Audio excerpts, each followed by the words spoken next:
Hello சொந்தங்களே, எல்லாரும் எப்படி இருக்கீங்க? இன்னைக்கு மண்டே ஈவினிங் ஒரு லெஹங்கா தான் ஸ்டிச் பண்ண ரெடி பண்ணிட்டு இருக்கேன். இது ஆக்சுவலா என்னோட ஃபேவரட் கஸ்டமருக்காக. என்னோட ரெகுலர் கஸ்டமர் இது வரைக்கும் 10 ட்ரெஸ்ஸுக்கு மேல எங்கிட்ட ஸ்டிச் பண்ணிட்டாங்க.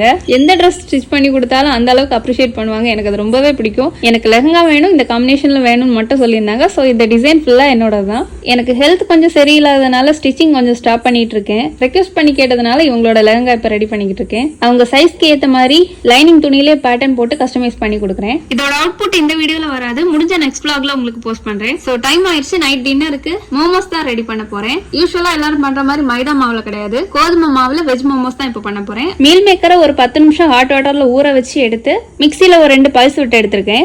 வெங்காயம், பூண்டு, பச்சை மிளகாய், கேரட், பீன்ஸ் இவ்வளவு தான் நான் எடுத்திருக்கேன். உங்களுக்கு பிடிச்ச காயை நீங்க எடுத்துக்கலாம். முட்டைகோஸ் போட்டா இன்னும் நல்லா இருக்கும். மிக்சில சின்ன ஜார்ல ஒரு 2 பல்ஸுக்கு நீங்க விட்டு எடுத்தீங்கன்னா இந்த மாதிரி துருவின மாதிரி வந்துடும். மைனஸ்க்கு பால்ல தயிர் விட்டு அதுல இருந்து அந்த பன்னீரை பிரிச்சு எடுத்து முட்டை சேர்க்காம எண்ணெய் ரொம்ப சேர்க்காம ஹெல்தியான ஒரு மைனஸ் தான் இப்ப பண்ண போறோம். 2-3 பல் பூண்டு, நம்ம எடுத்து வச்சிருக்கிற இந்த பன்னீர், சக்கரை, உப்பு, லெமன் ஜூஸ், கூடவே ஒரு 1-2 முந்திரி, நல்ல மிளகு சேர்த்து நல்லா மிக்சியில அடிச்சு எடுத்துக்கலாம். இது எக்ஸாக்டா நமக்கு மைனஸ் டேஸ்ட் தான் இருக்கும். இத டெய்லி சாப்பிட்டாலும் நம்ம உடம்புக்கு எந்த பிரச்சனையும் இருக்காது. இது கூட லைட்டா 1 ஸ்பூன் மட்டும் ஆயில் சேர்த்திருக்கேன். அதுக்கு பதிலா நீங்க பட்டர் சேர்த்தா இன்னும் டேஸ்டா இருக்கும், கூட கொஞ்சம் ஹெல்தியா இருக்கும். நம்ம ரெடி பண்ணி வச்சிருக்க வெஜ்ஜீஸ் எல்லாத்தையும் ஒரு பவுல்ல சேர்த்துக்கிட்டு கூடவே லைட்டா பெப்பர், சால்ட், கொத்தமல்லி இலை சேர்த்து நம்ம மிக்ஸ் பண்ணிக்கலாம். சப்பாத்திக்கு மாவு பசைகிற மாதிரி பசைஞ்சு கொஞ்சம் மெல்லுசா தேய்ச்சுக்கோங்க. ஒரு சின்ன மூடி வச்சு அச்செடுத்து அதுல நம்ம ரெடி பண்ணி வச்சிருக்க ஸ்டஃபிங்க சேர்த்து இட்லி பாத்திரத்துல ஸ்டீம் பண்ணி எடுத்துட வேண்டியதான். மொபைல்ல ஸ்டோரேஜ் அவுட் ஆயிருச்சு, அதனால அதெல்லாம் என்னால வீடியோ எடுக்க முடியல. டேஸ்ட் நிஜமாவே வேற லெவலா இருந்துச்சு. இதுல நான் ஒரு 5-6 மோமோஸ் எடுத்து ஏர் ஃப்ரையர்ல போட்டு ஃப்ரைடு மோமோஸா ரெடி பண்ணியிருந்தேன். அது நம்ம டீப் ஃப்ரை பண்ண அதே டேஸ்ட்ல வந்துருந்துச்சு.